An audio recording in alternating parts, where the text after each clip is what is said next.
Growing up, it was lonely, to be honest. I feel like I was a loner since childhood. And I had a lot of siblings, and they weren't really nice to me growing up.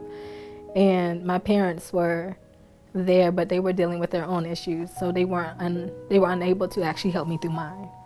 And so it's like I kind of dealt with a lot of my trauma and a lot of the bullying and things that I've gone through by myself. Strong and independent from a young age, Emerald learned to carry life on her own. But as questions about her purpose grew into a deeper crisis of identity, everything came to a head. At age 30, alone in a hotel room and overwhelmed with tears, Emerald realized she could no longer do it alone.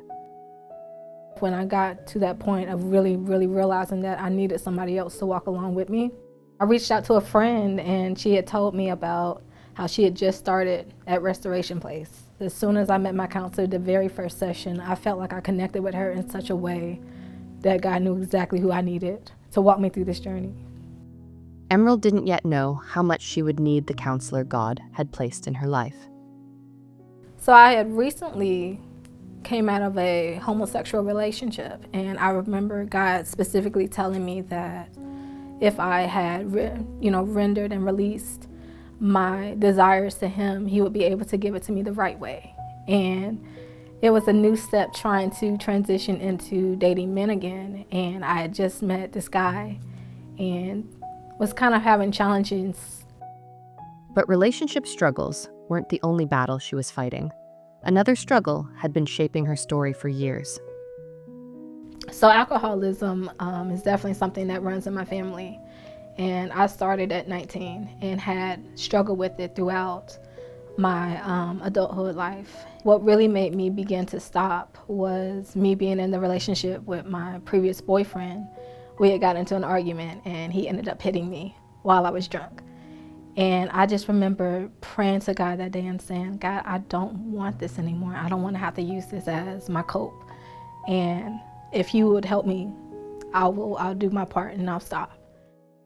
Just as she began surrendering one part of her life, another test was waiting. I ended up getting out of the relationship with him, and only to find out 2 days later that I was pregnant.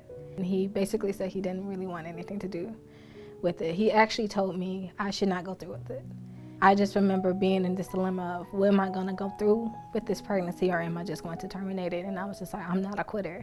And I'm not going to take the life that God has put inside my body, because it has to be for a reason.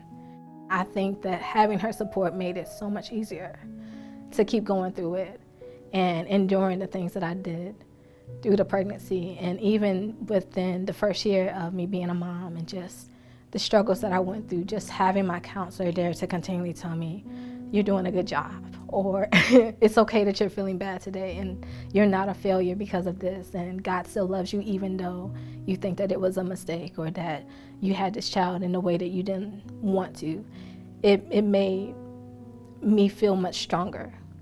I've learned that God works in the most mysterious ways, and in the midst of all of my pain, he decided to still bless me. And this little boy has been the thing keeping me going, despite all of it. I know there's a lot of women that have babies out of wedlock, and there's a lot of shame behind it, and you don't always get the support that you think that you will get from your family or even your church. And I think that it's important to have somebody in your corner, and I feel like that's what Restoration Place does, is have someone in your corner for you.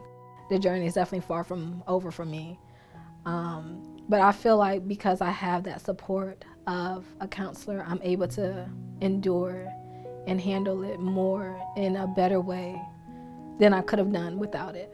I feel like I have an anchor with Restoration Place. I feel like I have shelter, and that I can make it through the storm. As healing began to take root, Emerald found new ways to give language to her journey. So poetry has definitely been one of my outlets, and it's helped me a lot through this journey. And this is just one that I wrote regarding like my journey, because The road to Emmaus, the story in the Bible, is one of my favorites because it's almost like, even though Cleopas had his disappointments and his pain, he didn't even realize that Jesus was still walking with him through it. And so this is one that I wrote. The road to Emmaus is anywhere and everywhere. I mean, we're all traveling somewhere.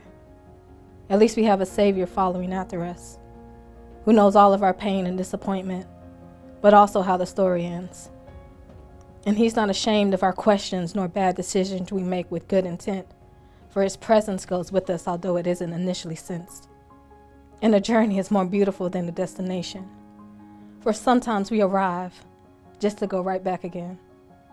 But it's not a waste when it's been God's grace leading our hearts to embrace the healing he died to give. I live because someone else saw the vision Jesus began with. That's why we got to keep going no matter how hard the journey is, because you will always be found during the searching. His plan is more one of redemption, so keep walking till he meets us back again on this road to Emmaus.